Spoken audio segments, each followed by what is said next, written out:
Eh bien voilà, bonjour à tous pour cette dernière séance avant les vacances qui sera également la dernière séance que vous aurez avec moi. Après les vacances, je serai remplacé par Frédéric Gangloff, que vous ne connaissez pas, mais que vous aurez le plaisir de découvrir. Je suis pour ma part déchargé de cours, j'ai été nommé à l'Institut universitaire de France, et donc je vais consacrer tout mon temps à la recherche à partir de après les vacances. Vous me verrez hanter les couloirs de temps en temps quand même, rassurez-vous, je ne vais pas vous laisser comme ça aussi facilement. Et donc, à partir de la rentrée, vous ferez donc connaissance de Frédéric Gangloff qui reprendra là où nous nous en serons arrêtés, c'est-à-dire vraisemblablement à la fin de la leçon 5. Alors la semaine dernière, on a vu les conjugaisons dérivées du Yixol, toujours au PL. Alors on va se rafraîchir la mémoire. Est-ce que quelqu'un veut venir au tableau? D'abord on va faire le Yixol, et puis ensuite on fera l'impératif et l'infinitif et le participe, etc. Alors on va déjà commencer par le Yixol. Qui veut venir au tableau faire le Yixol? Allez. Bon, vous serez gentil avec Frédéric Gangloff, j'espère quand même. Hein, je lui ai dit que vous étiez les meilleurs étudiants du monde, alors il ne faudra pas que je sois déçu après. Alors, qu'est-ce que tu veux nous faire comme verbe? Qu'est-ce qu'on va faire? C'est une idée? Non. On va prendre la racine... je sais pas, qu'est-ce qu'on pourrait prendre comme racine? Lamed Mendelek. Ah voilà, on va faire ça. On va faire la racine Lamed Mendelek. Est-ce que vous connaissez cette racine? Apprendre. Très bien. Donc, au cal, ce verbe voudra dire apprendre, et au piel, qu'est-ce que ça voudra dire? Enseigner. Voilà.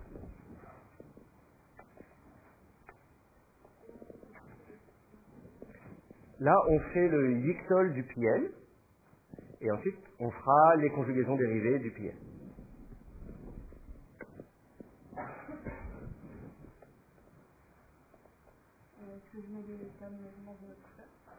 Tu peux les mettre dans une autre couleur si tu veux te faire plaisir, c'est pas obligé, mais...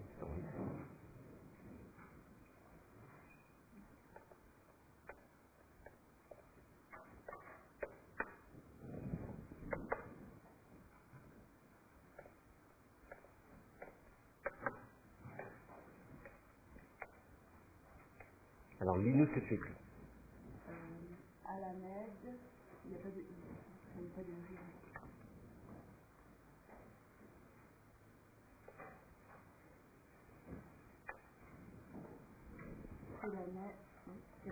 C'est la med, très bien.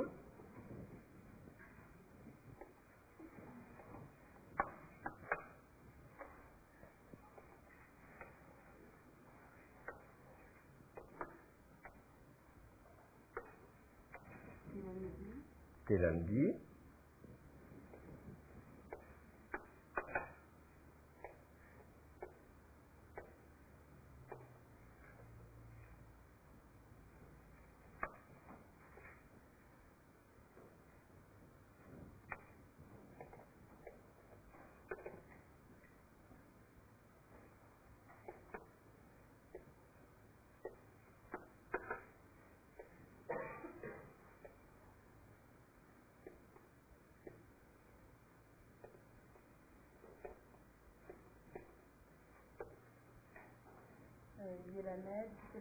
Yelamed, c'est la med. D'accord? Ça c'est pour le singulier, maintenant le pluriel.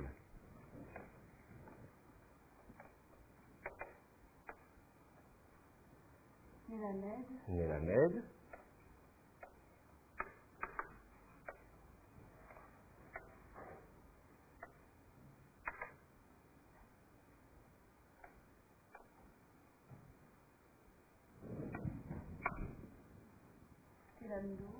Telamdou.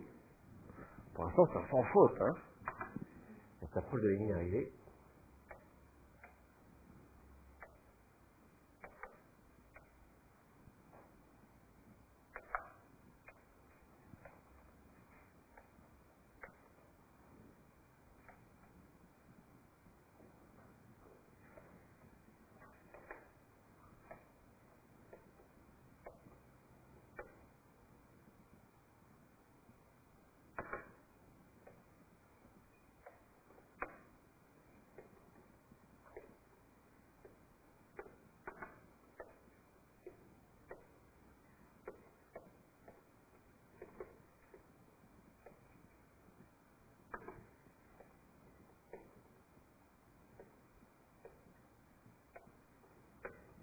Telamedna. Yelamdou Telamedna. D'accord, merci beaucoup. Alors, qu'en pensez-vous? Ça vous plaît? Alors, dis-moi. Non? Oui? Non?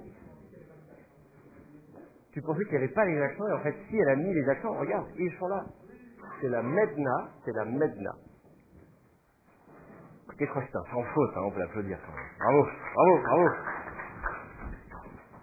Bon, alors en fait, ça c'était ce qu'on avait vu, non pas la semaine précédente, mais celle encore d'avant. Et maintenant, il s'agit de voir ce qu'on a fait la semaine dernière, à savoir les conjugaisons dérivées du dictol. Alors, on a parlé des modes volitifs. Donc, non pas l'indicatif, non pas je fais l'action, j'enseigne, mais je veux enseigner. Non pas tu enseignes, mais je veux que tu enseignes. Non pas il enseigne, mais je veux qu'il enseigne. Alors, qui se souvient de comment on fait les modes volitifs? D'abord, on commençait par le coortatif. Est-ce que quelqu'un veut venir au tableau faire le coortatif? Non, tout le monde baisse la tête. Vous avez l'air coupable. Vous n'avez pas travaillé. Bravo. Alors, pour faire le coortatif, c'est très simple. Il vous suffit d'ajouter une postformante A à la fin de votre verbe. Voilà. A. Je rajoute ici un A à la fin du verbe. Évidemment, un Kamet tout seul, vous voyez que l'hiver approche, donc on va lui mettre un pied pour l'habiller quand même, pour pas qu'il prenne froid. Et puis également, comme c'est une postformante de type voyelle, que va-t-il se passer comme modification vocalique? On fait chuter la voyelle précédente. Voilà. Et il prend l'accent. D'accord? Une postformante de type voyelle, on l'avait déjà vu avec le i ici, avec le ou ici et le ou ici. En fait, quand on ajoute une voyelle, elle prend l'accent, elle fait tomber la voyelle qui précède. Donc, on va dire, non pas à la med c'est j'enseigne, mais à lambda, je veux enseigner. D'accord? Ce A, vous allez également pouvoir le trouver à la première personne du pluriel, avec le même phénomène. J'ajoute mon A à la fin. Un A en syllabe ouverte, en général, c'est un Kamet. Il fait chuter, il prend l'accent, il fait chuter la voyelle qui précède. Mais lambda. D'accord? Ça, c'est ce qu'on appelle le coortatif.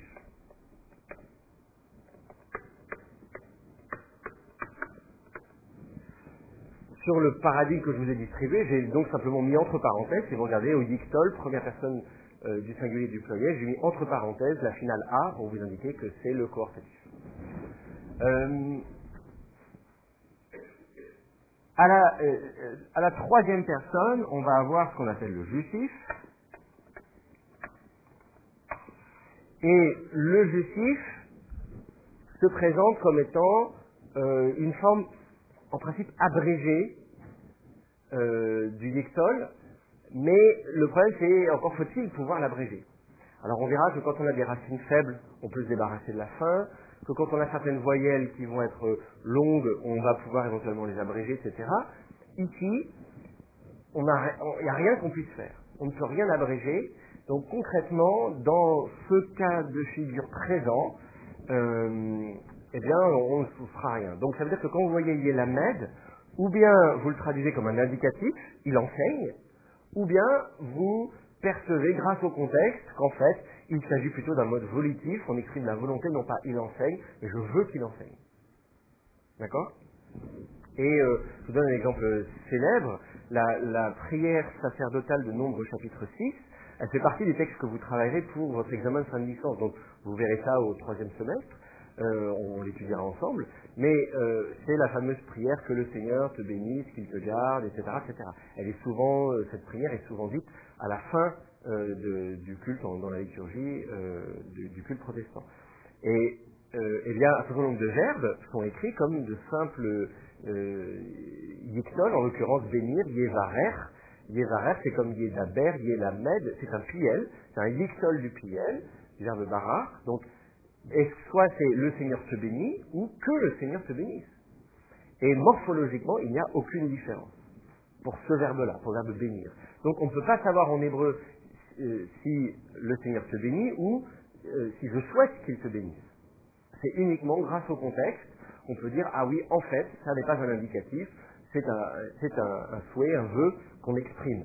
Et dans le cas de la prière sacerdotale, on a de la chance puisqu'on a toute une série de verbes, et pour d'autres verbes que celui-là, que le verbe bénir, eh bien, on a moyen de distinguer le yixol simple du justif. Et donc, comme dans la série de verbes, certains sont marqués comme étant justifs, on peut en déduire que toute la série de verbes, que toute cette prière sacerdotale, en fait, c'est une série de justifs. Mais il faut vous habituer au fait qu'en hébreu, on ne distingue pas toujours ces nuances, ce qu'on appelle les nuances modales. Vouloir, pouvoir, devoir, faire quelque chose, c'est pas toujours exprimé dans la morphologie, c'est parfois uniquement dans le contexte, grâce au contexte qu'on peut déduire ces nuances modales.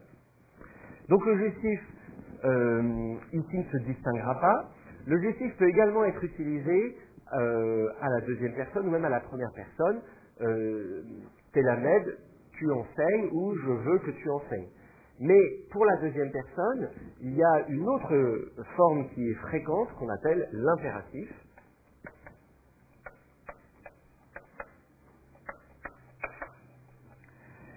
Et comment fait-on l'impératif? On enlève la préformante. Au lieu de dire télamed, tu enseignes, on va dire lamed, enseigne, point d'exclamation. Au lieu de dire télamdi, on va dire lamdi. Toi, femme, enseigne. Au lieu de dire télamdou, on va dire lamdou, vous, homme, enseignez, et la medna, vous, femme, enseignez. Signaler. Non, personne ne réagit. Bon, d'accord. Vous n'utilisez pas les épîtres pauliniennes et deutéropauliniennes, que la femme se taise dans l'église, Corinthiens 14, voilà. C'est interdit à la femme de parler, de prendre autorité sur l'homme, l'épître à Timothée, etc. Non, vous ne connaissez pas tout ça, bon, c'est normal. Vous êtes en première année, vous verrez. Voilà. Non, c'est ça. Bon, d'accord, dommage. Qu'est-ce que j'aimerais être prof de Nouveau Testament.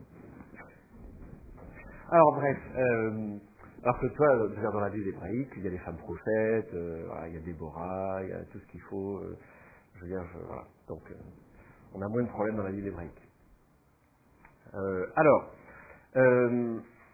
Donc l'impératif, facile, vous enlevez la préformante et ça vous donne votre forme d'impératif. Notez également, je ne sais pas si je vous l'avais dit la dernière fois, mais bon, je peux quand même le faire là éventuellement, que dans certains cas, ce A du coortatif, vous allez le trouver aussi parfois à la deuxième personne du singulier. Donc parfois, vous allez prendre l'impératif, donc lamed, et puis vous allez lui ajouter un petit A à la fin. Alors vous allez me dire que c'est déjà marqué comme un impératif, à quoi ça sert? Bah pas à grand chose en fait, et c'est pour ça que c'est assez rare dans la Bible. C'est souvent restreint d'ailleurs aux verbes faibles, notamment les verbes première faible ou troisième faible, etc. On n'a pas encore étudié ces verbes faibles. Et ce petit A, donc voilà, vous pourrez le trouver. C'est un petit peu tôt pour vous en parler. Je vous le signale juste, parce que j'aime bien tout vous dire. Vous voyez, je ne cache rien, c'est la transparence. Donc voilà. Full disclosure, comme on dit en anglais. Vous pouvez trouver ce petit A également à l'impératif. Alors à ce moment-là, ou bien vous dites que c'est un A volitif, comme le A du coortatif mais pour la deuxième personne, ou bien, surtout si vous êtes allemand, eh bien vous allez aimer trouver un terme supplémentaire, parce que vous voyez, c'est tout à fait très germanique, et vous allez parler de adortatif. Voilà, comme si vous n'aviez pas assez de vocabulaire technique à apprendre par cœur. Voilà. Donc celui-là, je le mets entre parenthèses, c'est le cas de figure très particulier, adortatif, c'est le cas de figure très particulier où le petit A du coortatif se retrouve aussi à la deuxième personne, donc à l'impératif. Oui. Non. Non, parce que, en fait, c'est une forme. Alors, je mets vraiment entre parenthèses adortatif. On y reviendra quand on fera les verbes faibles. Ça ne concerne vraiment qu'un cas limité de verbes. En principe, des verbes faibles. Et c'est en général que l'impératif deuxième masculin singulier. C'est-à-dire que vous ne le trouverez pas au féminin, vous ne le trouverez pas au pluriel. Je pense qu'il y aura un conflit de toute façon, parce que d'un côté on voudrait mettre un A, et d'un côté on voudrait mettre un I. Hein, j'ai ma forme lamed, et je veux mettre le I avec le même processus. Hein. Je mets une voyelle qui prend l'accent qui fait chuter la précédente, je mets une voyelle qui prend l'accent qui fait chuter la précédente. Donc il y aurait de toute façon un conflit. Donc je vois mal comment on aurait pu le mettre. Donc ça n'apparaît pas. Et je vous dis que c'est un phénomène assez rare dans la Bible hébraïque. Donc, et d'ailleurs, vous ne trouverez en général, ce sera à peine mentionné je pense dans le manuel quand même. On vous le signale, un petit paragraphe à un moment donné. Je suis même pas sûr qu'on emploie ce terme adortatif dans le manuel. Ce que je vous dis, c'est un terme assez rare et qu'on trouve notamment dans les grammaires allemandes. Mais comme vous êtes tous très forts et que vous lisez tous l'allemand, c'est bien que vous sachiez de quoi on parle. Et ça, donc, vous n'avez pas besoin de l'apprendre. Voilà, tout ça pas pour l'instant. D'accord. Alors, donc, ça, c'est des modes volitifs. J'exprime la volonté. Au lieu d'exprimer l'indicatif, j'exprime la volonté, le vœu. Une autre conjugaison dérivée du dictole, c'est l'infinitif. Est-ce que quelqu'un se souvient comment on construit l'infinitif?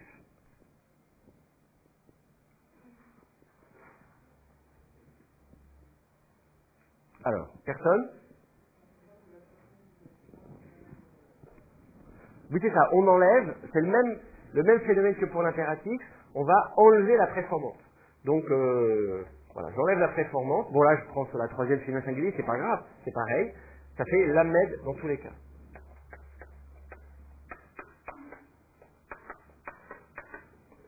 Donc ça va être l'infinitif. Lamed. C'est enseigner. Lamed, enseigner. Donc, si vous allez utiliser l'infinitif, c'est l'infinitif construit, là j'entends, l'infinitif absolu, on l'étudiera plus tard. Lamed, c'est, par exemple, si vous dites, je suis venu pour enseigner, voilà, je veux dire, bâti, les lamed, je suis venu, les lamed, avec l'expression lamed, pour enseigner. Donc vous allez pouvoir mettre éventuellement parfois introduire l'infinitif construit pour être éventuellement précédé d'une préposition lamed, mais également d'une préposition bête, dans le fait d'enseigner, pour le fait d'enseigner, etc., etc. Vous allez pouvoir préfixer une préposition, pas toujours, hein, mais assez souvent, vous aurez une préposition qui va être préfixée à l'infinitif.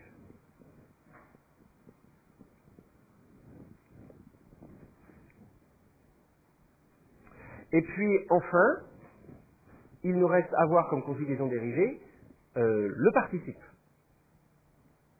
Le participe, est-ce que vous vous souvenez comment on fait pour faire le participe au PL?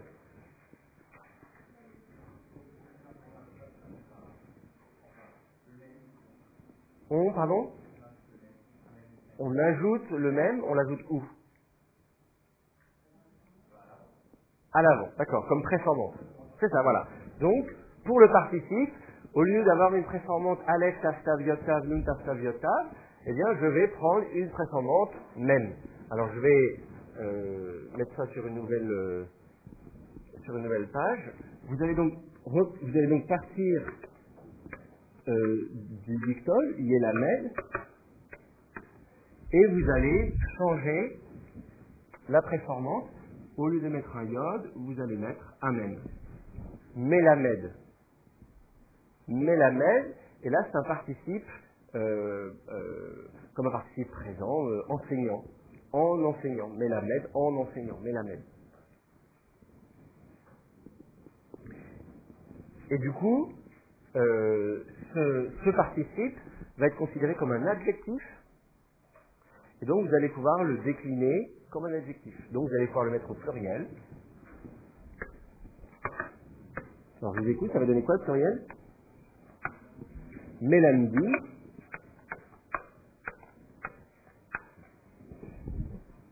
Au féminin, mélam.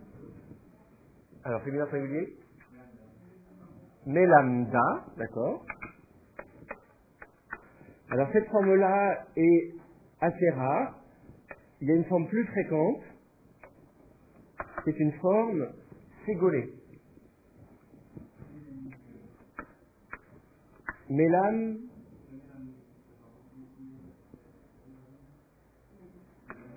Mélam medet. N'oubliez pas, les ségolés, c'est quand vous avez que les deux dernières voyelles sont des ségoles et que le premier est accentué. Mélam medet, comme meler. Vous vous souvenez du mot roi, meler, c'est un ségolé.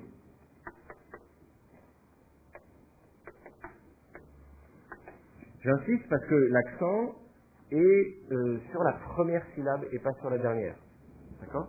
Donc là, c'est le même phénomène, mais la medet, notez que l'accent est ici. Donc cette variante-là sera plus fréquente que la première. Pour vous, en un sens, c'est plus facile de retenir celle-ci, parce que vous êtes habitué à tov, tova, mais notez que concrètement, quand vous aurez le participe IL, en général, vous aurez plutôt celle-ci. Il faut connaître les deux, mais c'est surtout celle-ci qu'il faut retenir. Et puis au féminin pluriel, mesdames.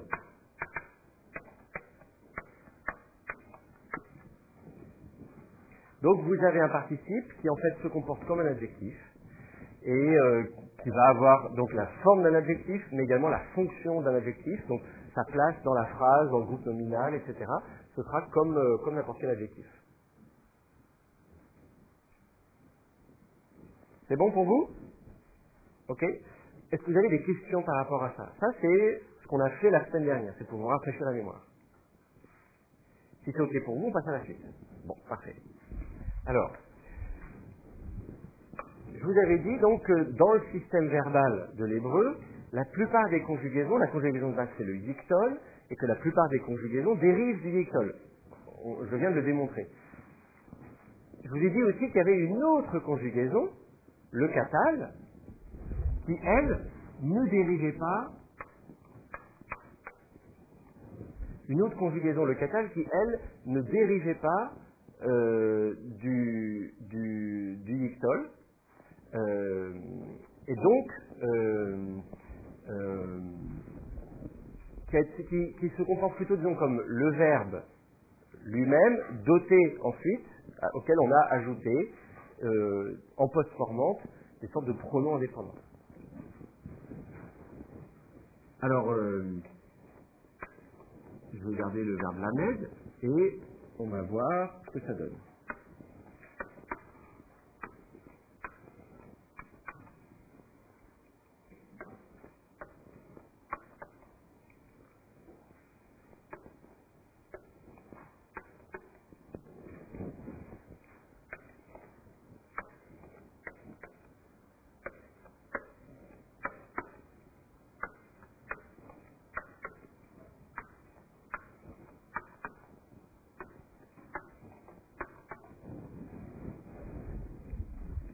Alors, est-ce que quelqu'un...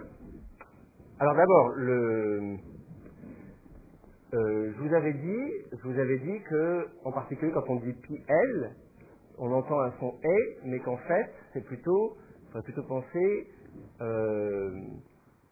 en fait, que toutes les voyelles primitives, en fait, c'était des A. J'avais déjà discuté la dernière fois sur le fait que, quand on disait yekatel, on avait le katel ici, que la forme de base c'était katel AE, les voyelles, c'était AE pour la racine, et on avait posé la question en disant mais pourquoi c'est pas IE, sachant que la conjugaison c'est le PL. Et je vous avais expliqué qu'en fait, en proto-sémitique, toutes les voyelles étaient des A, et donc que la première voyelle était un A, mais que le A était passé au I, parce que c'était un A bref en syllabe initiale fermée atone, et que les A brefs en syllabe initiale fermée atone, au passage à l'hébreu, évoluaient vers des I la plupart du temps. Je vous avais donné l'exemple de Mariam, du prénom Mariam, qui devient Myriam en hébreu. Mariam c'est Marie, et Myriam c'est Myriam. Je vous avais donné l'exemple justement pareil de la tour, Magdal, qui devient Migdal en hébreu, mais c'est pas le cas dans d'autres langues sémitiques, par exemple comme l'araméen. Et donc je vous ai l'exemple de Marie de Magdala. En fait vous avez deux A à l'initiale, on est en araméen, vous passez à l'hébreu, ça ferait Myriam de Migdal. Donc quand vous avez donc le PL, quand on vous parle du PL, en réalité, en fait, vous avancez qu'il y a un I et un E. En fait, ce I lui-même dérive d'un son A primitif. En fait, c'est également le cas du E qui dérive aussi d'un son A primitif. On estime que les voyelles primitives sont toutes des A et qu'elles vont évoluer vers d'autres voyelles en hébreu dans certains cas. Alors ici, ce qui va se passer, c'est que quand on va être au katal, on va ajouter que des post-formantes, donc vous n'aurez pas de préformantes du tout. Vous n'aurez pas du tout de préformantes, vous n'aurez que des post-formantes, et par ailleurs, la vocalisation de la racine Vous aurez un I, parce que vous serez à l'initiale, donc c'est le même phénomène, le A bref en syllabe initiale fermé à tone devient I, on est bien en syllabe initiale fermé à tone, donc vous allez avoir comme voyelle ici, un I et un A. Donc l'imad. Vous allez partir sur cette base-là.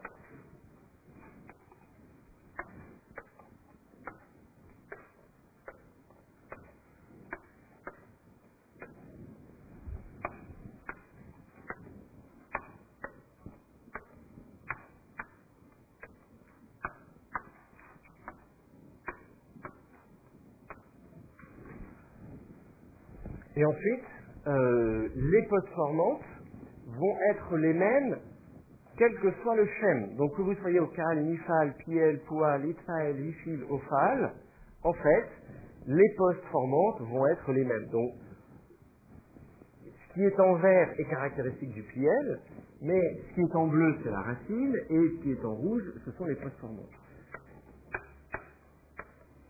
Et donc, vous n'avez pas besoin... Alors peut-être je vais noter en bleu, déjà, supposer que l'accent est ici. Je vais mettre l'accent partout, ici. Ou plutôt, non, je vais les mettre en vert. C'est mieux de les mettre en vert. Oups, c'est pas ça que je voulais faire. Je vais les mettre en vert.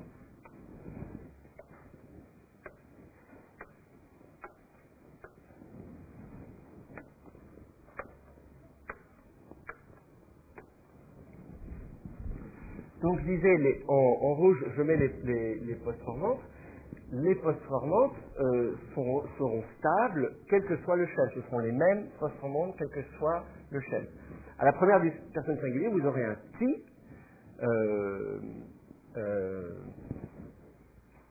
qui est donc une postformante de type consonne-voyelle, donc elle ne prendra pas l'accent. On a déjà vu la dernière fois avec les na, une postformante de type consonne-voyelle ne prend pas l'accent. Vous avez une postformante de type consonne-voyelle ici qui il ne prendra pas l'accent. On va mettre un petit schwa avant puisque la consonne ici n'est plus en fin de mot, donc elle n'a pas de voyelle, mais il faut quand même le signaler. Donc, ti. Deuxième personne du singulier, ta. Même phénomène, consonne-voyelle, donc ne prends pas l'accent, je laisse l'accent où il est, je mets juste un schwa, mais sinon c'est la même forme. J'ai l'imad, ti, l'imad, ta. Pardon? Vu que c'est un... Attends. Ah oui, on pourrait mettre un « et » final. Ça, alors oui, alors vous pouvez mettre une matière lectionnis « et », c'est vrai, mais ce sera assez rare dans la Bible hébraïque. Vous pouvez trouver, il y a des cas où vous trouverez, je vais mettre entre parenthèses, il y a des cas où vous trouverez une matière lectionnis « et », comme c'est un « a » final, effectivement, mais à vrai dire, dans la Bible hébraïque, dans les manuscrits de la Bible hébraïque, donc le manuscrit massorétique, c'est rare. À Qumran, c'est très fréquent. En général, à Qumran, si vous regardez les manuscrits de la mer Morte, donc qui datent d'il y a 2000 ans, en général, effectivement, vous aurez un hé. Mais dans les manuscrits massorétiques, ceux qui ont la vocation massorétique, à partir desquels vous travaillez, vous trouvez rarement le hé. Voilà. Mais ça peut arriver, effectivement, dans la Bible hébraïque, vous allez trouver parfois le hé, mais à vrai dire, il est assez rare. Et là, vous reconnaissez la fin du pronom atta. D'accord? Le pronom indépendant. Atta donne ta.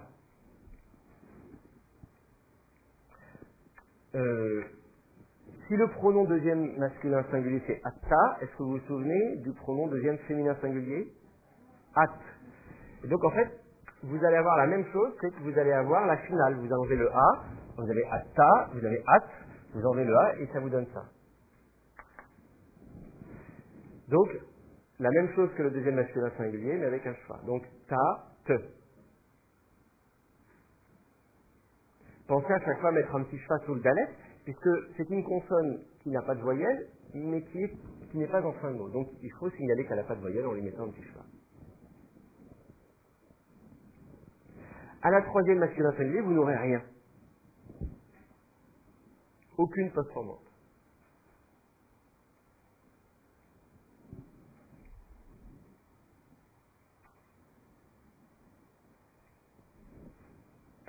troisième féminin singulier, vous aurez un A en postformante. Alors, c'est une postformante de type voyelle. Qu'est-ce qui se passe quand on a une postformante de type voyelle?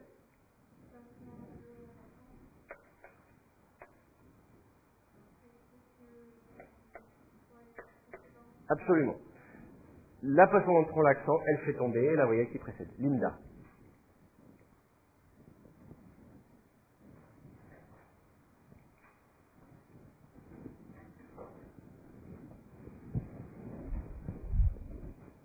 Première personne du pluriel, vous allez trouver nous.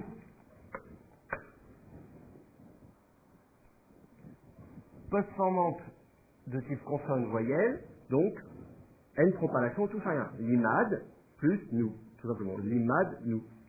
Avec un petit schwa, bien sûr, comme il se doit, sous le delà. Le nous, vous pouvez le retenir facilement parce que c'est là encore le pronom indépendant. Un arc nous, nous. Bon, en plus en français c'est facile parce que nous, ça marche aussi en français. Donc première personne du pluriel, nous. L'imad, nous.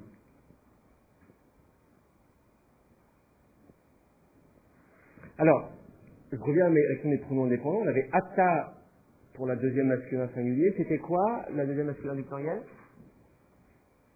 Pronom indépendant. Atem.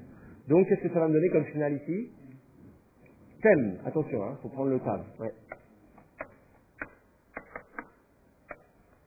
Tem. Donc là encore, vous allez chercher votre pronom indépendant et vous allez le coller à la fin. C'est une sorte de contraction entre la racine et les pronoms indépendants, qui vont être cette fois-ci suffixés. Alors ici, j'ai une postformante de type consonne, voyelle, consonne. On en avait parlé la dernière fois.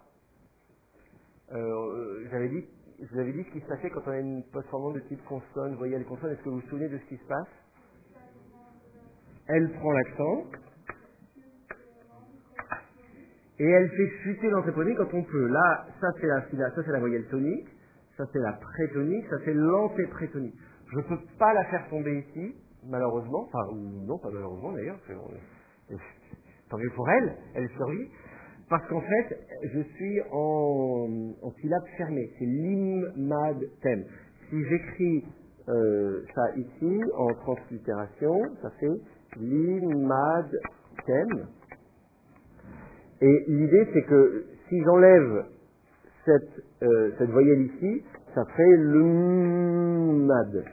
Et alors, ça ferait 3 consonnes qui se suivent, vous voyez. Et ça, en hébreu, c'est possible. Donc en fait, une voyelle qui est dans une syllabe fermée, vous voyez, si je décompose en syllabes, hein, c'est lim, mad, tem. Donc, en fait, ma voyelle, elle est prise en sandwich par 2 consonnes, et donc elle est protégée. Donc on dit comme ça qu'une voyelle qui est dans une syllabe fermée, elle est entourée par les consonnes, elle est protégée. Je ne peux pas la faire tomber. Ça, c'est pas possible. Donc, même si mon thème essaye de faire tomber l'antéprétonique, dans le cas présent, il ne peut pas la faire tomber. Et ça, c'est parce que la syllabe est fermée, et c'est parce qu'il y a un dagesh fort. Donc, merci le piel, hein, parce que le dagesh fort, je rappelle, c'est la caractéristique du piel. D'accord? C'est bon pour vous? Vous avez compris? Bon. Si vous n'avez pas compris, on va refaire un autre exemple immédiatement, avec la deuxième personne féminin pluriel.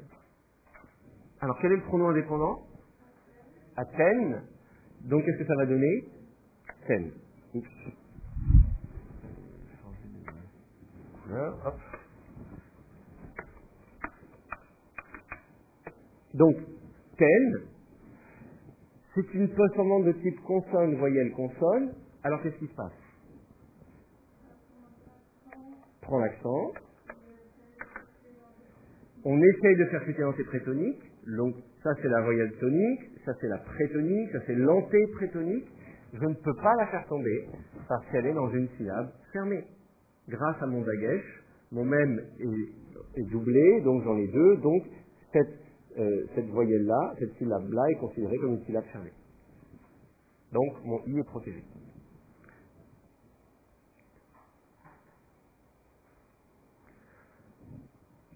troisième personne du pluriel, la postcendante, est un ou.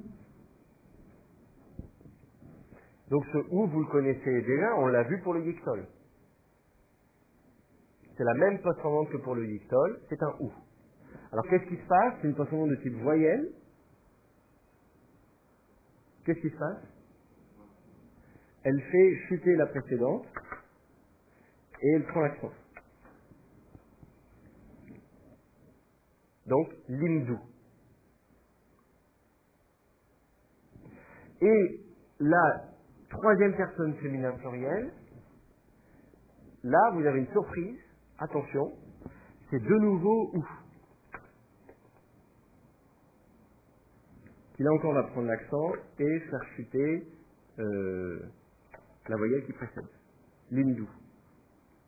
Donc, attention, ça c'est un petit peu surprenant de voir que la troisième personne féminin pluriel est en fait la même que la troisième personne masculin pluriel. C'est exactement, c'est la même forme.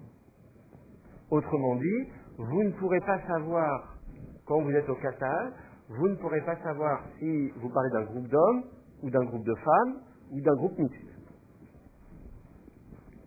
Dans tous les cas, ce sera l'hindou.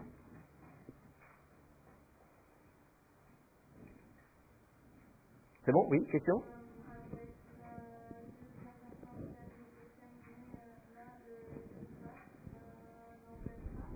Le premier est quiescent, le deuxième est mobile, ça va. Ce qui est gênant, c'est quand on a deux chevaux mobiles qui se suivent. Là, c'est le problème. Si on a deux chevaux mobiles qui se suivent, le premier remonte en voyelle pleine. Là, le premier est quiescent et le deuxième est mobile. Donc ça, quiescent, mobile, ça va. En fait, celui-ci est mobile, il résulte de la chute d'une voyelle, et cette voyelle primitive, c'était un I, vraisemblablement. Pourquoi? Parce que le I, on sait que c'est une forme du féminin, on l'a vu au dictole, hein, Telamed, Telamdi, on sait que le I c'est une marque du féminin, et on le sait grâce à d'autres langues sémitiques. Donc ici, c'était vraisemblablement une voyelle I, et il me semble d'ailleurs que dans quelques cas dans la Bible, il y a quelques vestiges où la voyelle I primitive se maintient. Autrement dit, au lieu de dire l'imad-ta, vous allez dire l'imad-ti. Le problème, c'est que du coup, ça se confond avec la première personne du singulier qui a aussi un I.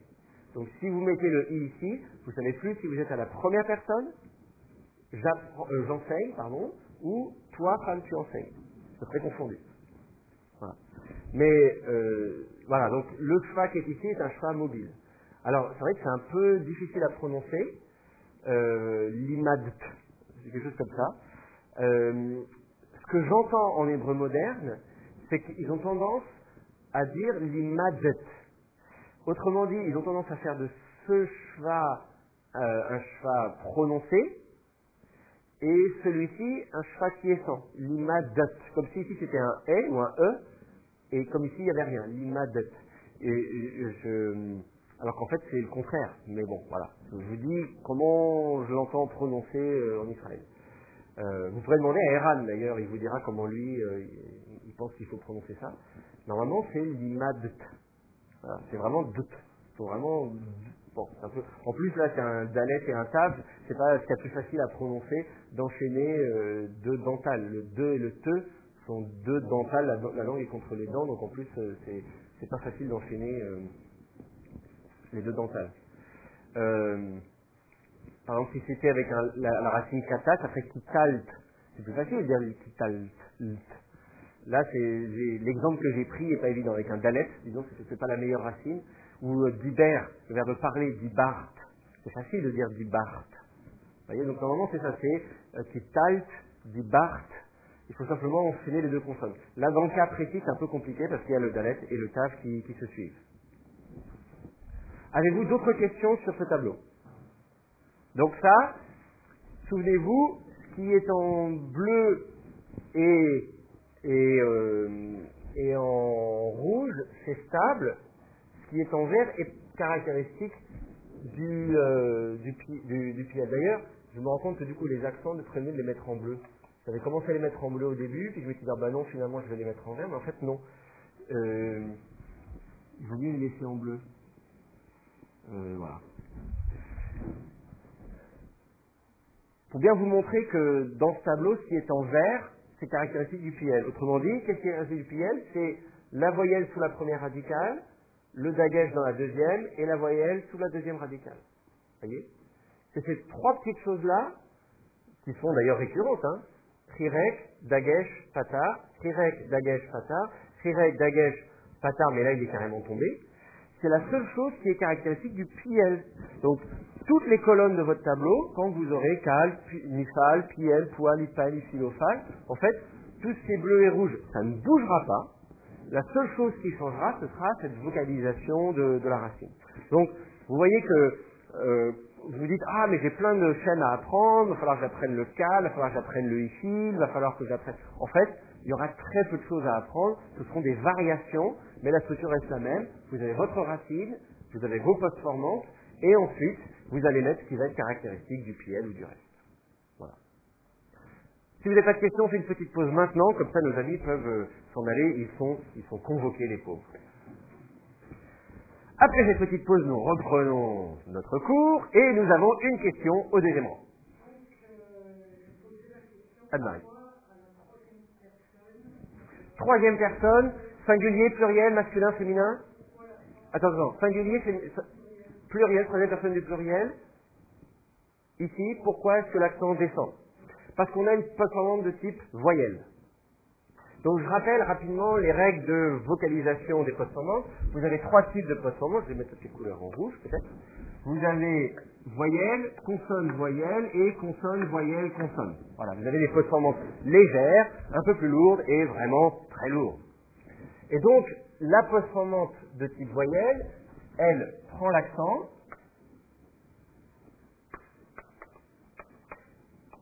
et elle fait chuter la précédente. La voyelle précédente. Hein. Donc, c'est ce que vous avez par exemple ici. J'ai l'imad plus A.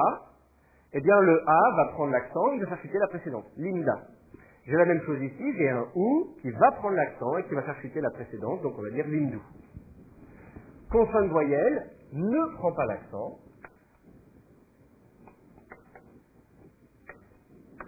C'est le cas le plus simple, il ne se passe rien.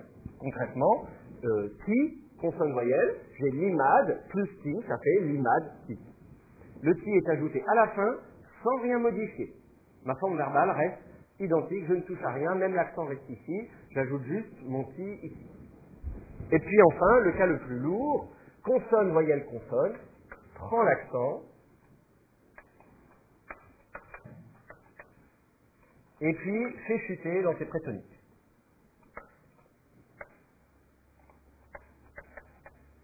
On fait prétonique.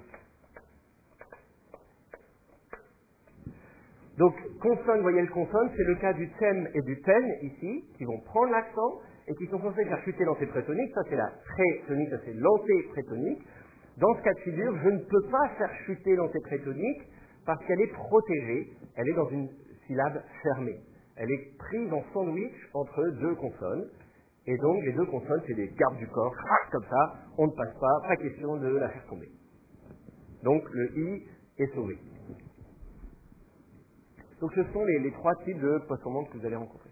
Est-ce que ça répond à ta question, Marie? Oui, tout à fait. D'autres questions, Patricia?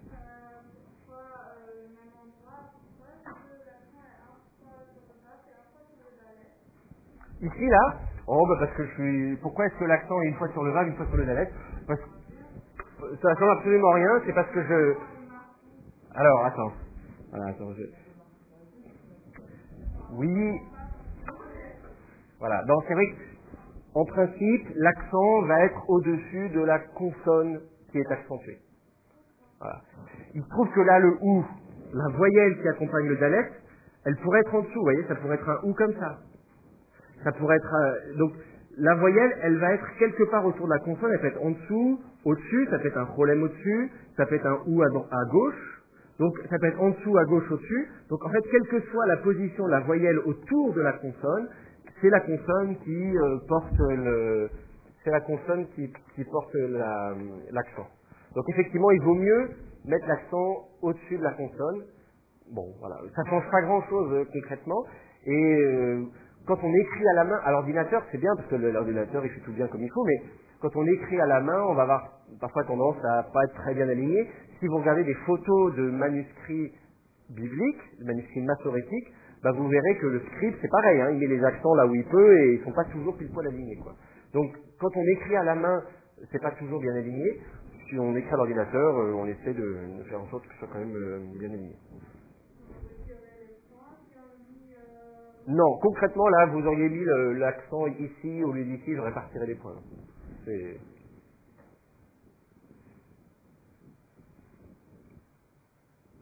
Autre question? Non, c'est bon? Parfait. Alors écoutez, je vous propose de continuer la leçon 5, de terminer la leçon 5. D'ailleurs, il faudrait qu'on ait le temps, là, aujourd'hui, de finir la leçon 5. Ce qu'on a fait, là, à l'instant, c'est ce que vous trouvez page 112 de votre manuel. C'est le catal du verbe au pluriel. Dans votre manuel, on vous donne un autre exemple d'un verbe. On prend le verbe diber, parler.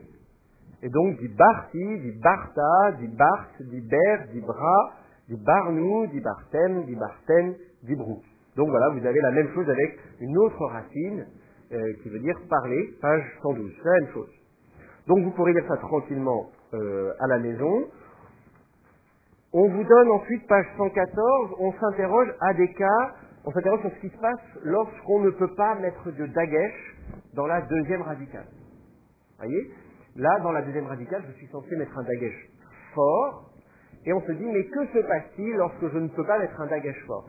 Qu'est-ce qui pourrait faire que je ne pourrais pas mettre de dagesh fort dans la deuxième radicale? Si c'est une gutturale, ou un resh. Donc les quatre gutturales, alef, he, chet, aïn, et le resh, n'aiment pas le dagesh. Et alors ce qui va se passer, grosso modo, c'est que vous avez deux possibilités. Lorsque vous voudriez mettre un dagesh dans une consonne, mais que vous ne pouvez pas, vous avez deux possibilités. Ou bien vous ne touchez à rien, c'est-à-dire vous ne mettez pas de dagesh, mais tout le reste ne bouge pas. Ou alors vous allez compenser cette absence de dagesh par un déplacement de timbre sur la voyelle qui précède. Donc on va parler de déplacement compensatoire. Donc ou bien vous ne touchez à rien, ou bien déplacement compensatoire. On vous donne un exemple où il n'y a pas de modification. Par exemple, yemaher, vous avez la racine mem, he, resh, qui veut dire être rapide, aller vite. Et donc, au pliel, c'est se dépêcher. Bon. Eh bien, si vous mettez, si vous voulez vocaliser cette racine au pliel, ça va faire yemaher, quelque chose comme ça. Donc je suis au yictol du pliel. Yemaher, c'est ce que vous voudriez avoir. Comme yedaber, yekatel. C'est la forme du pliel habituel. Yekatel, yedaber, yemaher. Et là, vous avez votre problème, c'est que vous dites, ah, mais attention, ma deuxième radicale est une gutturale, elle ne veut pas de dagesh. Donc, je supprime le dagesh, et là, il ne se passe rien d'autre. Voilà, vous ne touchez à rien d'autre, vous supprimez le dagesh, et c'est tout. Yemaher.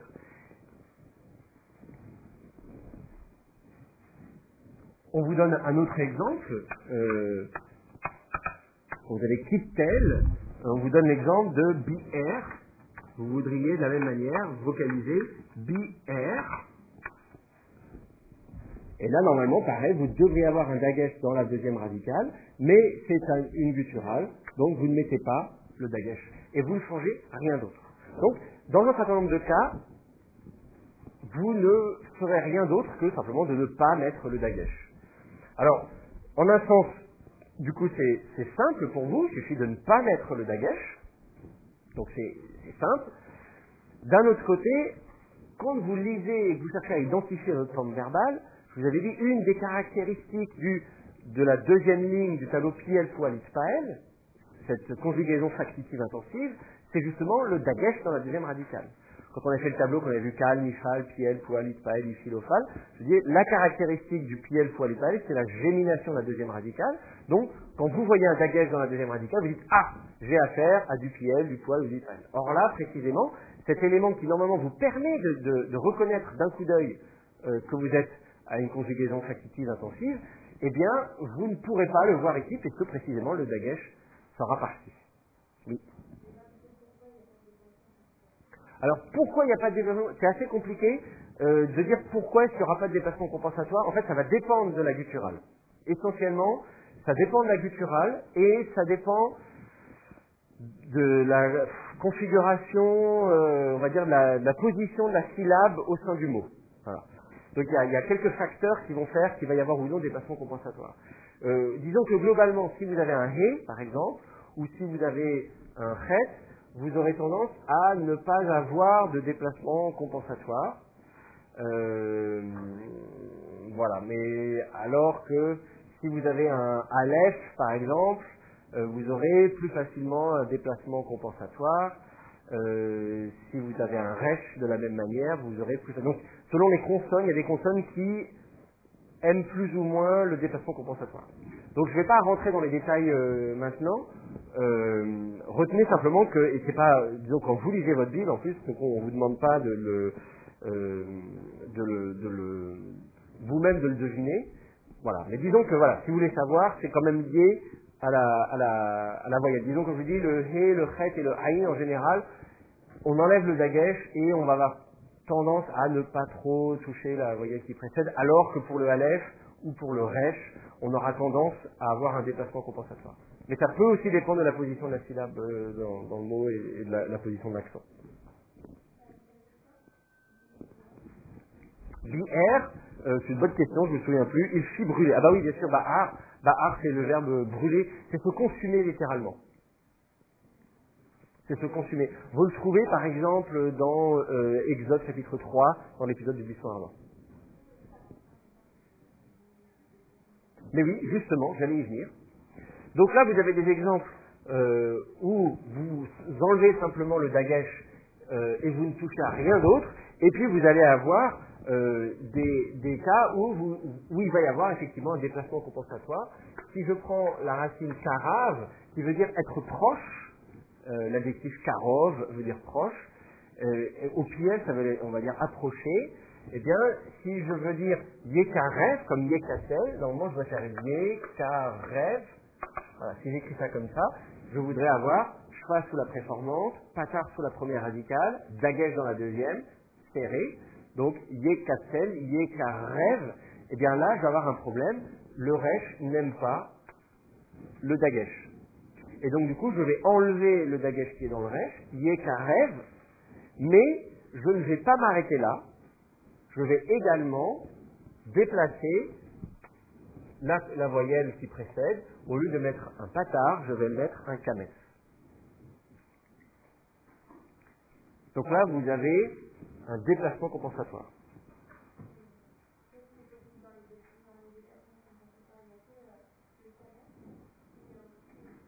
Alors, dans le cas du piel, vous allez avoir deux cas de figure qui vont se présenter. Au yixol, la voyelle qui précède est vocalisée patar, normalement, et donc le patar va se déplacer en kamet. Au katal, en revanche, vous allez avoir un chirek qui va se déplacer en serré. Alors, je ne sais pas si on vous donne un exemple. Bah oui, par exemple, avec le verbe bénir. Ah oui, bah alors oui, c'est ça. Si je suis, si je dis, tu, par exemple, à la deuxième personne du singulier. Ah pardon, je change de couleur. Hein,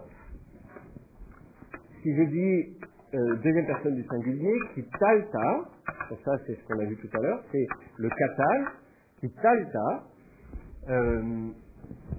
eh bien si j'ai la racine barar bénir,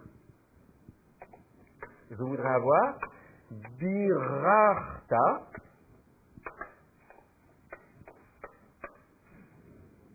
l'accent est ici, hein, rappelez-vous, qui talta, le ta ne prend pas l'accent, donc l'accent reste sur la racine. Donc, je dois avoir birarta, ça c'est ce que je voudrais avoir. Ça n'est pas possible d'avoir un dagesh dans le resh. Donc, je supprime le dagesh dans le resh, birarta, et je dois avoir un déplacement compensatoire. Mon chirek va se déplacer en serré. Concrètement, vous tournez la roue. Hein. Je vous rappelle la petite. Il faut toujours que vous ayez en tête la roue des voyelles, la petite roue.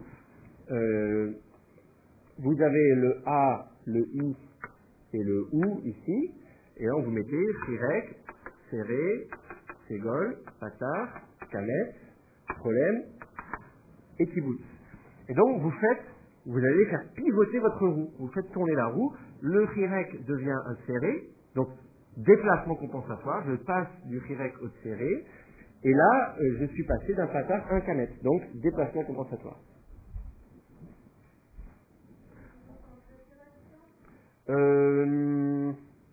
Bon, alors pour le I, il n'y a pas le choix, parce qu'on ne pourrait pas tourner dans le sens, il n'y a plus rien. Pour le Patard, dans certains cas de figure, vous pourriez avoir un Ségol.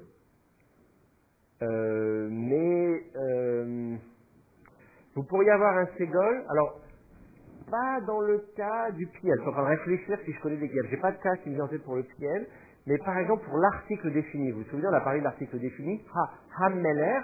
Normalement, l'article défini est vocalisé Patard, plus Dagesh dans la consonne qui suit. Hammeler, je mets un Dagesh dans le Meller. Eh bien, le même problème va se poser si, au lieu d'avoir Meller, j'ai un mot qui commence par une gutturale, je ne pourrais pas mettre de Dagesh.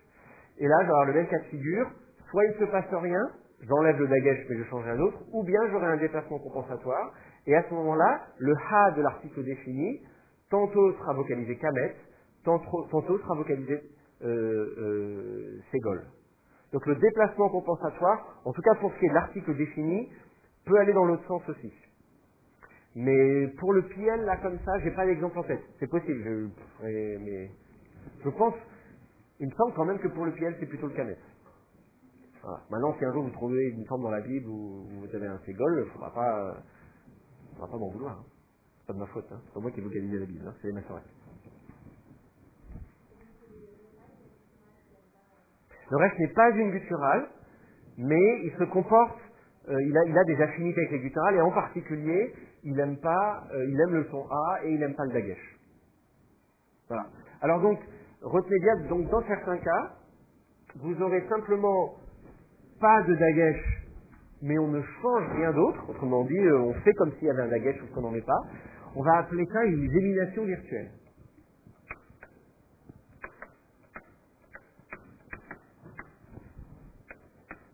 Autrement dit,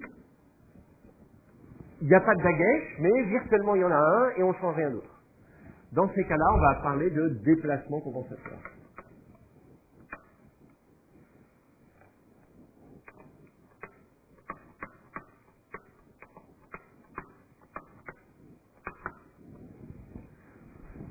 Dans certaines grammaires, vous trouverez le terme non pas de déplacement compensatoire, mais d'allongement compensatoire, ce qui est faux.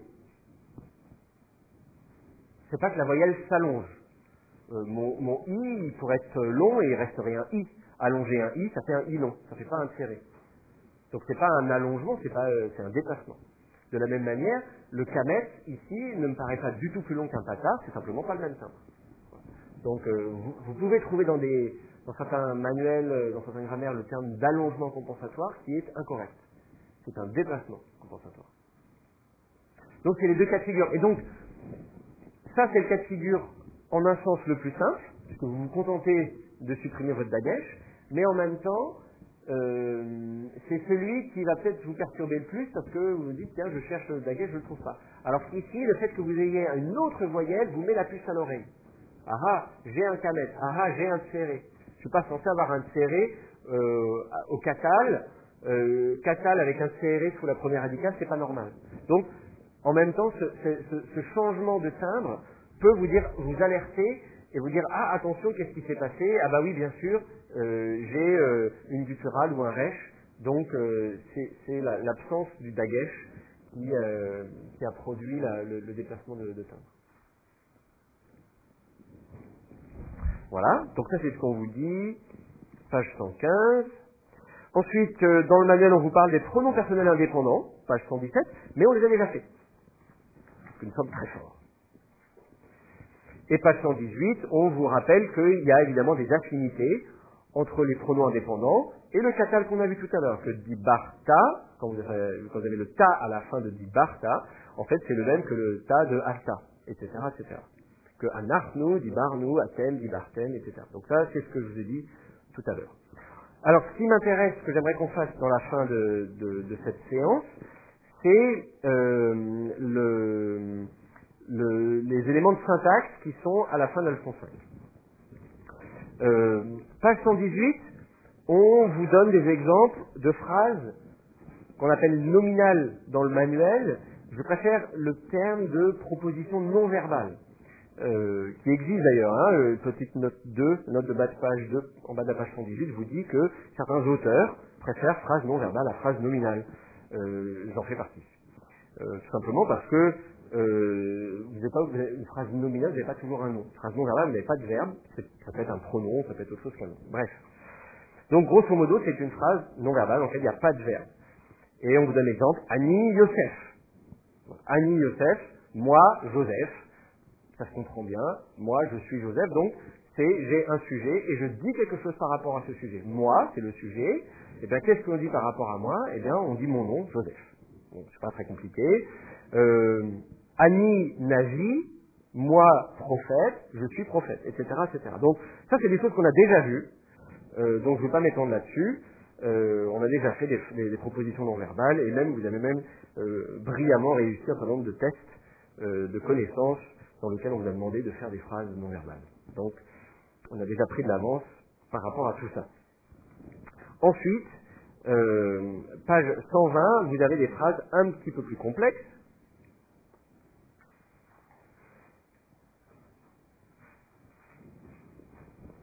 Et c'est sur ces phrases-là que j'aimerais que nous attardions aujourd'hui. Et en bas de la page 120, vous avez une phrase qui vous dit « Les Rivka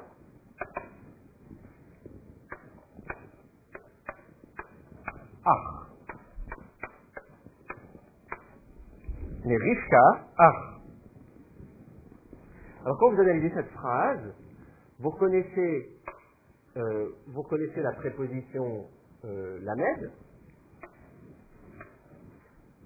qui signifie à, pour, vers, etc., etc. C'est la direction. Grosso modo, c'est la direction. Rivka, c'est un prénom. C'est Rebecca. Et puis, Ach, vous connaissez ce nom en hébreu? C'est le mot frère. Donc, c'est un frère. À Rebecca, un frère.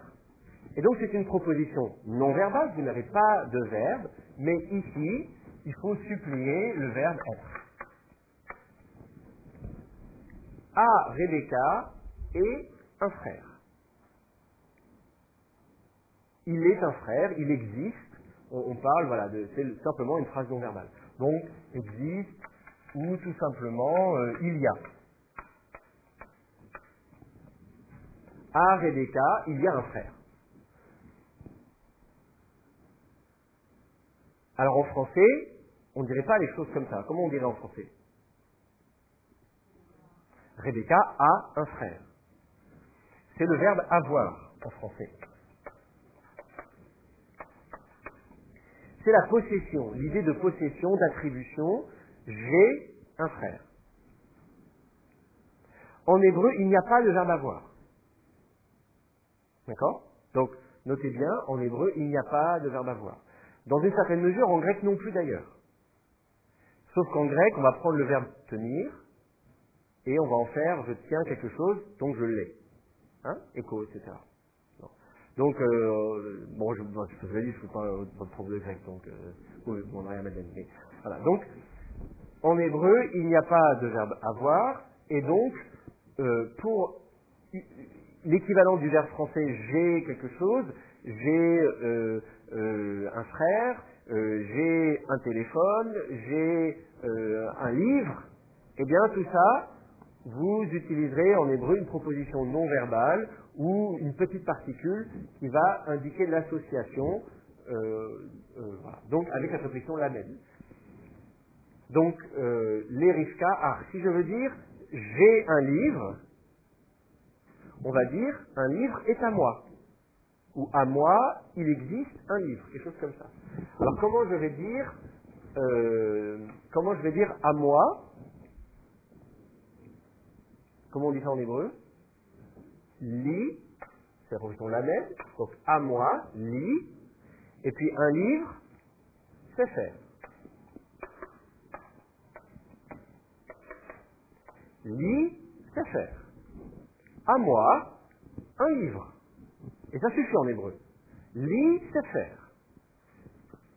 À moi est un livre. J'ai un livre. Maintenant, si je veux dire j'ai le livre, c'est-à-dire le livre est à moi, je dirais ha-sefer. Li, ha-sefer. Si je dis à qui est le livre, quelqu'un me pose la question, à qui est le livre? Par exemple, j'ai trouvé un livre, je dis à la classe, c'est super, et à qui est le livre? Et si quelqu'un dans la classe lève la main, en disant le livre est à moi, je vais dire li, ha-sefer. Si je dis qui d'entre vous a un livre, qui d'entre vous, qui parmi vous a un frère, vous pouvez lever la main en disant li ach, à moi et un frère, existe un frère, il y a. D'accord? Donc c'est aussi simple que ça. Vous pouvez également avoir une particule, ça suffit, mais en option, vous pouvez également avoir une petite particule en hébreu qui est la particule yesh. Yesh. Et que vous allez traduire par il y a. Cette particule n'est pas nécessaire. Là encore, vous pouvez dire li sefer. À moi, un livre. Il y a un livre à moi. J'ai un livre. J'ai une maison. J'ai une voiture. Li baït. À moi et une maison. J'ai une maison. Vous pouvez également utiliser cette particule yesh. Yesh li sefer. Il y a à moi un livre. J'ai un livre. Ça veut dire exactement la même chose. Le yesh peut-être insiste davantage, clarifie éventuellement les choses, lève une certaine ambiguïté. Le yesh, c'est généralisé en hébreu moderne. Donc, à l'époque de la Bible, le yesh n'est pas du tout systématique. Je ne sais même pas s'il est majoritaire. Mais ce qu'on observe, c'est qu'avec les siècles, petit à petit, le yesh a fini par s'imposer au point d'être systématique aujourd'hui en hébreu moderne. Yesh li sefer, j'ai un livre.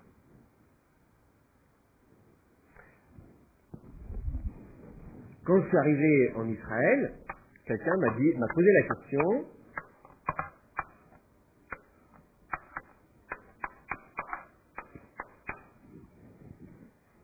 Qui peut me lire ça? Yesh lecha esh. Et comment tu traduis ça? Il y a pour toi ou à toi un feu, du feu. As-tu du feu? Donc, voilà. Donc, quelqu'un me pose la question, Yesh lecha esh, est-ce que tu as du feu? Quelqu'un qui avait une cigarette, qui n'avait pas de briquet, pas d'allumette, et qui voulait savoir si j'avais du feu. Donc, il m'a posé la question, et moi je me suis retrouvé un peu bête. D'abord parce que moi j'étais habitué à faire de l'hébreu biblique, donc si vous voulez, c'est pas vraiment des questions que vous trouvez dans la Bible, vous voyez. Donc, quelqu'un comme moi qui débarque avec mes connaissances d'hébreu biblique, et je vois quelqu'un qui me pose une question comme ça, puis en plus, comme j'avais pas de feu, je fume pas, et du coup j'étais désolé, mais je pouvais pas le dépanner. Enfin voilà. Mais donc, tout ça pour dire que voilà, le yesh, vous allez le trouver en hébreu moderne de façon systématique. À l'inverse, si je veux lui répondre en disant désolé, je n'ai pas de feu, je vais devoir faire la négation. Donc, il n'y a pas à moi de livre ou de feu. Au lieu de mettre yesh, je vais mettre ein. Il y a une autre particule qui s'appelle ein, qui est en fait un état construit. À l'état absolu, ce serait ayin. Ce serait ayin à l'état absolu avec un aleph. Attention, ne pas confondre avec ayin, l'œil, qui s'écrit avec la lettre ayin. Donc, voilà, ayin, l'œil. Mais ayin avec un aleph, c'est il n'y a pas. Et là, on l'écrit à l'état construit. Ein li sefer.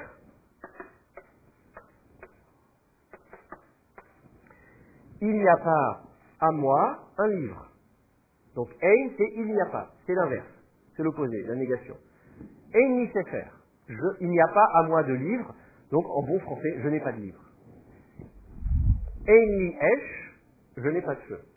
Donc quelqu'un me pose la question, yesh lecha esh, et je réponds slicha, ça veut dire désolé, ein li esh, je n'ai pas de feu. Si tu peux dire l'eau aussi, non. Non, on va mourir, tu vois, je peux dire ça aussi comme ça, non. Tu peux même lui tourner le dos, tu n'es même pas obligé de lui répondre, de faire un geste comme ça, Mais si tu veux répondre poliment, tout ça. Et vous savez, quand on fait les exercices de langue, il faut toujours faire des phrases complètes. Est-ce que tu as non? Plutôt dire non. Tu dis non, je n'ai pas de livre, tu vois. Non, je n'ai pas de cheveux, non, etc. C'est pour vous faire travailler votre hébreu. Bah oui, quand même. Je voulais faire là. Si, imaginez, voilà, l'été prochain, on va en Israël. Bah, je suis désolé, mais voilà, faut avoir la tchatch, tout ça. Si vous voulez pouvoir draguer les beaux Israéliens sur la plage à Tel Aviv, faut avoir un peu de vocabulaire. Ou pas d'ailleurs, mais bon. Alors, les Israéliens sont beaux d'ailleurs. Alors, donc voilà pour yes et ein. Alors qu'est-ce qu'on nous dit d'autre Qu'est-ce qu'on nous donne d'autre comme exemple? On nous donne des exemples avec un pronom démonstratif. Mais c'est vrai qu'on n'a pas encore vu les pronoms démonstratifs. Donc, je ne vais peut-être pas m'étendre là-dessus parce qu'on les verra. Oui, bah si, je peux les faire. Tant qu'on y est, on va les faire tout de suite. Le pronom démonstratif.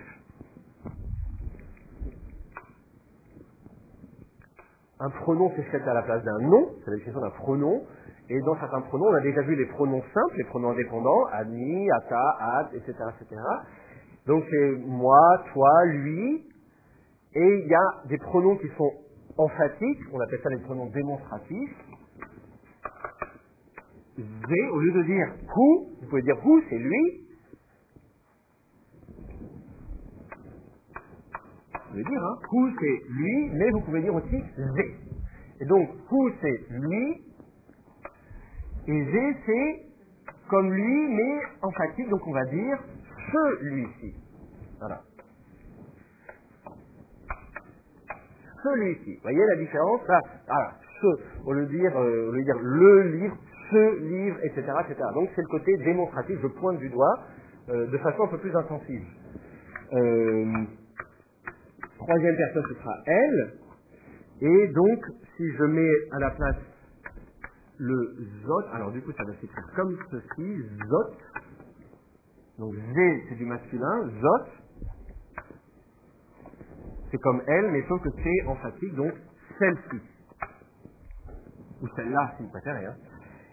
Et puis, au pluriel, vous n'en aurez qu'un seul. Ce sera elle.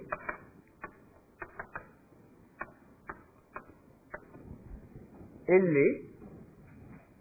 avec un dagesh ici. C'est du pluriel.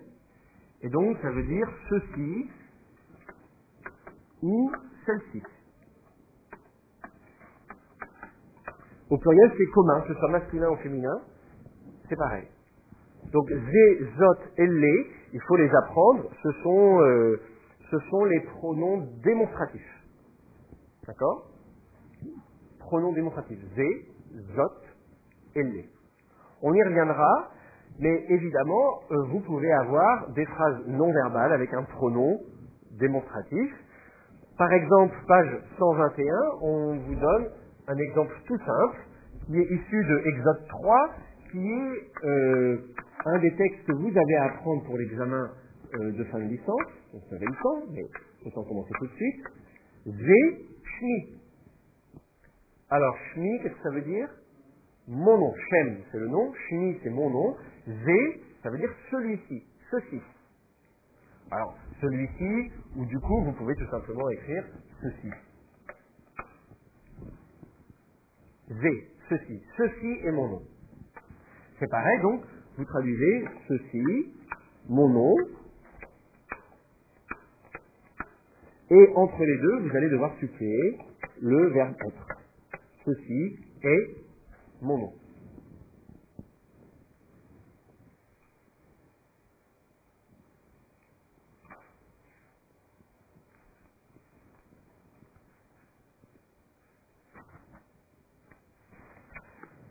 Qu'est-ce qu'on vous donne d'autre comme exemple? Je ne vais pas lire tous les exemples, hein. Vous pouvez les lire vous-même tranquillement.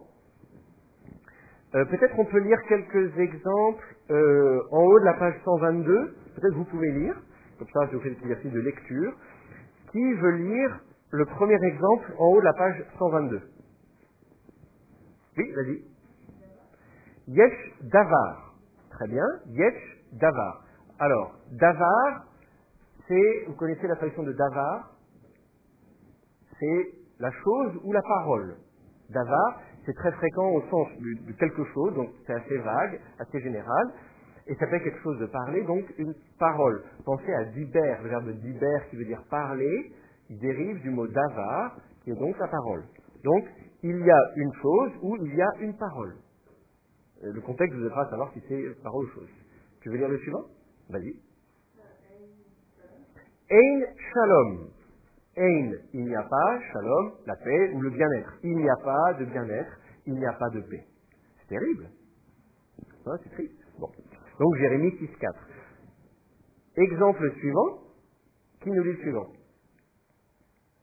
Vas-y. Ein meler be'Israël. Ein, il n'y a pas. Meler, un roi. Be'Israël, en Israël. Ein meler be'Israël. Il n'y a pas de roi en Israël. Alors, c'est le contexte.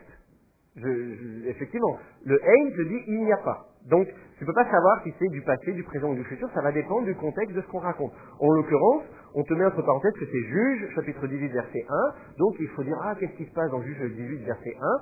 On t'explique dans le livre des Juges, et c'est tout le but du livre des Juges, qui fait la transition entre la période de l'installation en Canaan et le début de la royauté, et qui t'explique que ça se passait pas bien, précisément parce qu'il n'y avait pas de roi. Et on te dit, à cette époque-là, en ces jours-là, il n'y avait pas de roi en Israël, chacun faisait ce qu'il voulait, c'était la pagaille. Et donc c'est tout le but, c'est pas tout le but, c'est pas le seul message du livre des Juges, mais c'est, disons, un des éléments les plus importants du livre des Juges, et notamment de la fin du livre des Juges, puisqu'il y a les cycles des Juges d'abord, et puis ensuite les derniers chapitres te montrent à quel point ça commence à être la pagaille, ils finissent par se faire la guerre entre eux, entre les tribus d'Israël, etc., etc. Et tout ça, c'est pour faire la transition au livre de Samuel, qui va raconter les débuts de la royauté en Israël. Donc, on est dans le contexte, c'est un récit narratif dans le passé. On te raconte, voilà ce qui se passait il y a fort longtemps. Il était une fois, il y a très longtemps en Israël. Et donc, comme tout est raconté au passé, eh bien, on va le mettre au passé.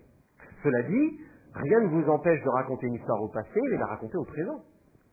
C'est-à-dire, après ça, c'est des techniques, moi je suis pas romancier, mais si même si j'écris un roman qui se passe au XVIIIe siècle, est-ce que je suis obligé de le raconter au passé?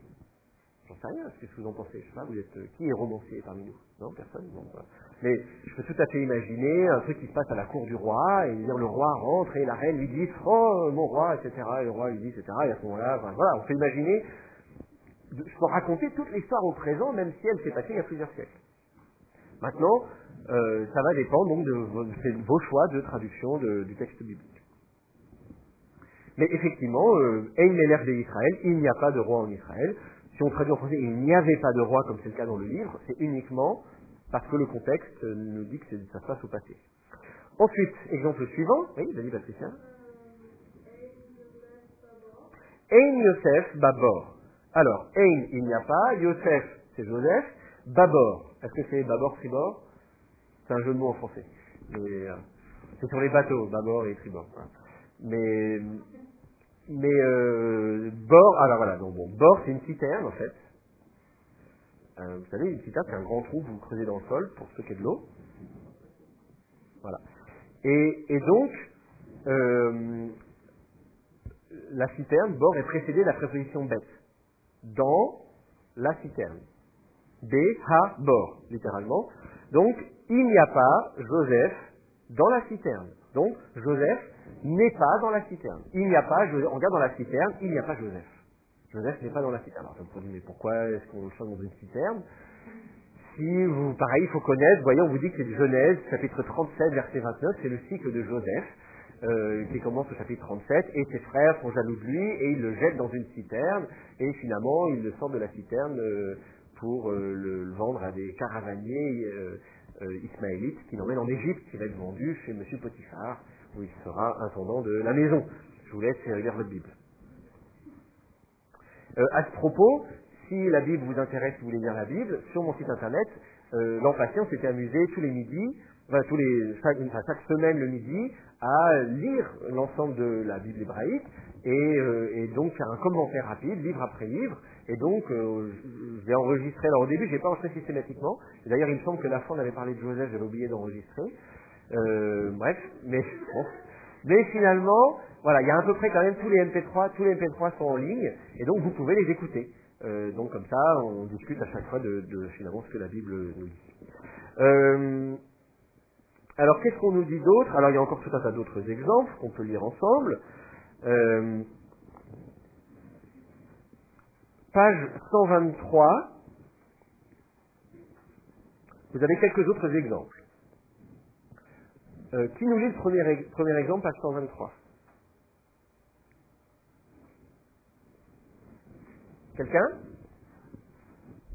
Premier exemple, page 123. Vas-y.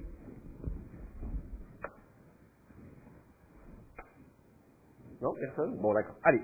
David, Hu Hakatan. Vous avez David, Hu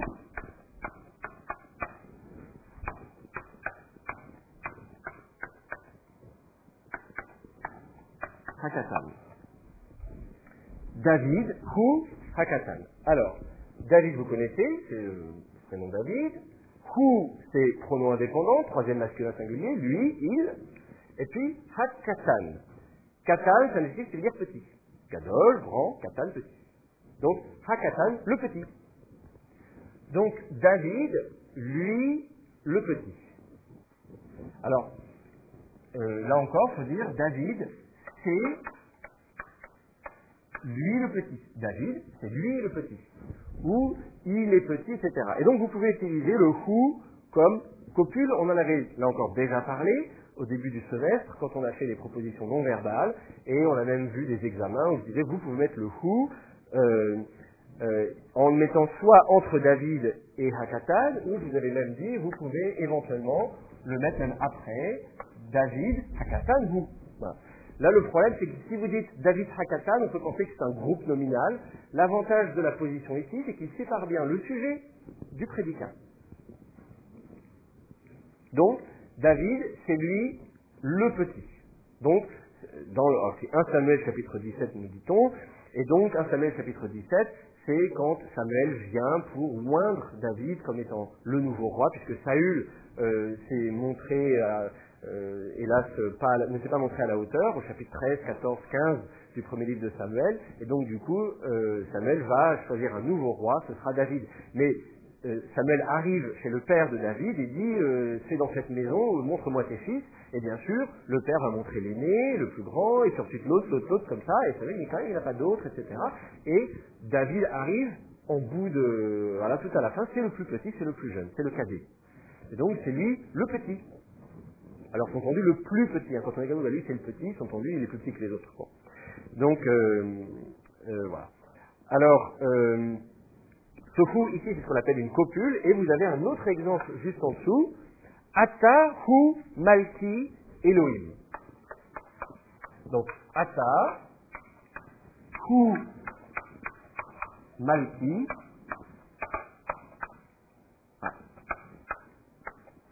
Elohim.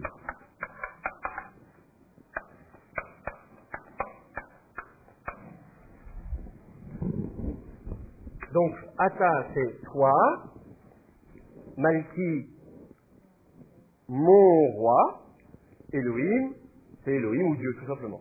Donc ça, vous traduisez ça par Elohim. Moi, j'ai tendance à écrire Elohim en français comme ça, mais vous pouvez mettre Dieu si vous préférez. Hein, c'est pas... Donc l'avantage, c'est que ça permet de bien distinguer les différents termes en hébreu. Si vous avez El, Dieu, c'est aussi El en hébreu, et Elohim, c'est pas pareil que El, etc. Donc, moi, je trouve que c'est mieux de garder Elohim, mais vous pouvez mettre Dieu. Donc, toi, mon roi. Donc, c'est entendu, toi, donc tu es mon, enfin tu peux le verbe être, c'est toi qui es mon roi, oh, et puis là vous mettez un petit vocatif, oh Dieu, etc. Bon. Et alors justement, là, c'est ça qui est intéressant, c'est bien précisément pour ça qu'on a pris l'exemple, c'est au milieu, vous allez avoir la copule, le who qui est ici, donc celui, donc celui qui est mon roi, c'est toi.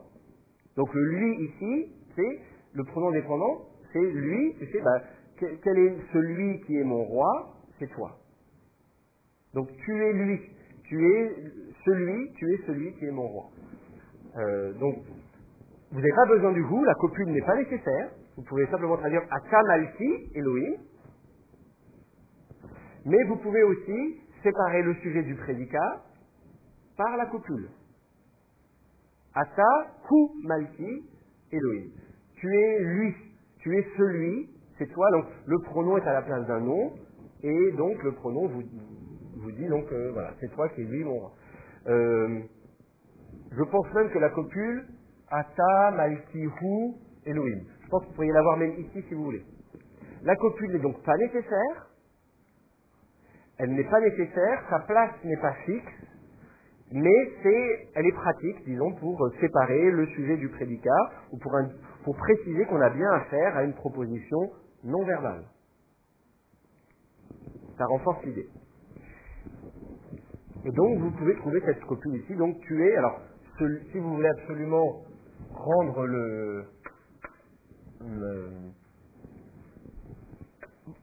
vous pouvez absolument mettre le lui, il faut mettre tu es celui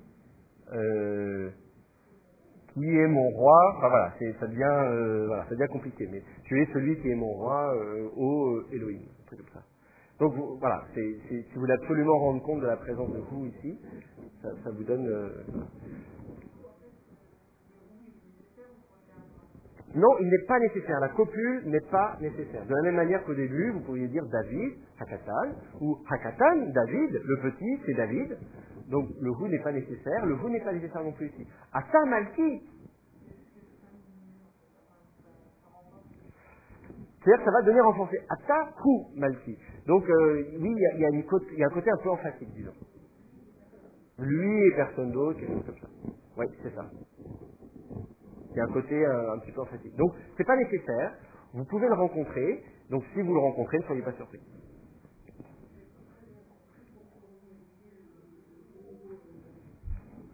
Le haut, parce que c'est du vocatif. On s'adresse à lui. Je dis toi, et ma Dieu, je suis en train de prier, je dis toi, Elohim, tu es mon Dieu.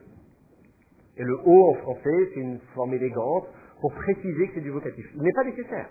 Je peux dire toi, Dieu, c'est toi, Dieu qui est mon roi, etc. Tu es mon roi, Seigneur. Mais le haut Seigneur, c'est joli en français. Voilà. Ça sonne bien et ça précise que c'est du vocatif qu'on s'adresse à quelqu'un. Moi j'aime bien le mettre, mais bon, il n'est pas obligé. Donc vous avez d'autres exemples, par exemple le troisième exemple, Elehem Bnei Yismael. Ele, ceci, c'est eux, donc littéralement, enfin, c'est ceci, on a vu c'est le démonstratif, on a vu Zezot Ele, je vous ai dit tout à l'heure le démonstratif, donc ceci, Hem, ce sont eux, les fils de Yismaël. Donc, Ele, Hem,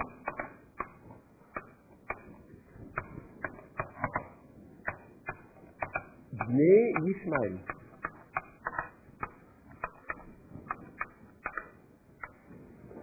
Yishmael, j'ai oublié le... Mince. J'ai fait une faute. Attends. Yishmael. Ça va donner un truc comme ça. Alors, sauf qu'il peut y avoir un déplacement, du coup, parce qu'avec ces... Du coup, oui, c'est ça. Le Aïn ne va pas vouloir avoir un Shfa, donc du coup, il va prendre le serré tout de suite, et du coup, le Aleph va devenir Kéfa. Bon, voilà. Je ne veux pas vous embêter avec l'histoire de vocalisation maintenant, mais voilà. Yishmael, c'est Ismaël, hein. Donc, ce sont les fils de Ismaël. Bnei Ismaël, vous allez voir Bnei Israël, les fils d'Israël. Donc, Hem, vous connaissez, c'est il, troisième personne du pluriel, ou eux. Et puis là, c'est ceux-ci. Tout simplement ceux. Donc ceux, il faut avoir le verbe être ici. Ce sont eux, les fils d'Ismaël. Donc, elle est, hem. Alors, le hem n'est pas nécessaire. Le hem, c'est la copule ici, toujours pareil. Au lieu d'avoir who, on a vu la copule au singulier, who, ou he, et au pluriel, hem. Troisième personne du pluriel. Mais, ça n'est pas nécessaire. Vous pourriez avoir, elle est, Bnei Israël. Tout simplement. Ceux-ci sont les fils d'Ismaël. Ceux-ci, deux points, et là vous avez la liste. Oui?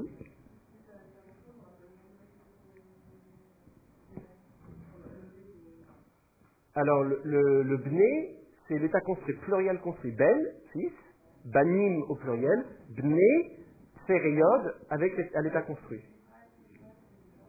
C'est un nom propre, il est considéré comme étant défini, donc c'est pas des fils d'Ismaël, ce sont les fils d'Ismaël. À l'état construit, seul le dernier terme à l'article défini. Si c'est un nom propre, il est de toute façon défini, et donc l'ensemble est défini. Donc ce sont bien les fils d'Israël. Donc, quand vous avez les Yishmaël, ceux-ci sont les fils d'Ismaël. Voilà. Le hem ici est la copule, elle n'est pas nécessaire. Vous n'êtes pas obligé de l'avoir. En l'occurrence, elle est pratique parce qu'elle permet de distinguer le sujet du prédicat quand vous n'avez pas de verbe. Donc, elle est hem. Ce sont eux les fils d'Ismaël. Alors, on peut traduire comme ça, hein. Ce sont eux les fils d'Ismaël, ou tout simplement, ceux-ci sont les fils d'Ismaël, ou simplement, voici les fils d'Ismaël, voici la liste des fils d'Ismaël, 2 points, et puis vous allez avoir la liste qui suit derrière. Ok? Alors, on vous donne un dernier exemple.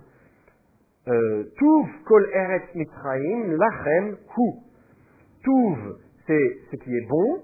Kol eretz Mitzrayim, c'est toute la terre d'Égypte, tout le pays d'Égypte. Donc, ce qui est bon de tout le pays d'Égypte, donc tout le meilleur du pays d'Égypte. Lachem hu, à vous. Et le hu, c'est la copule.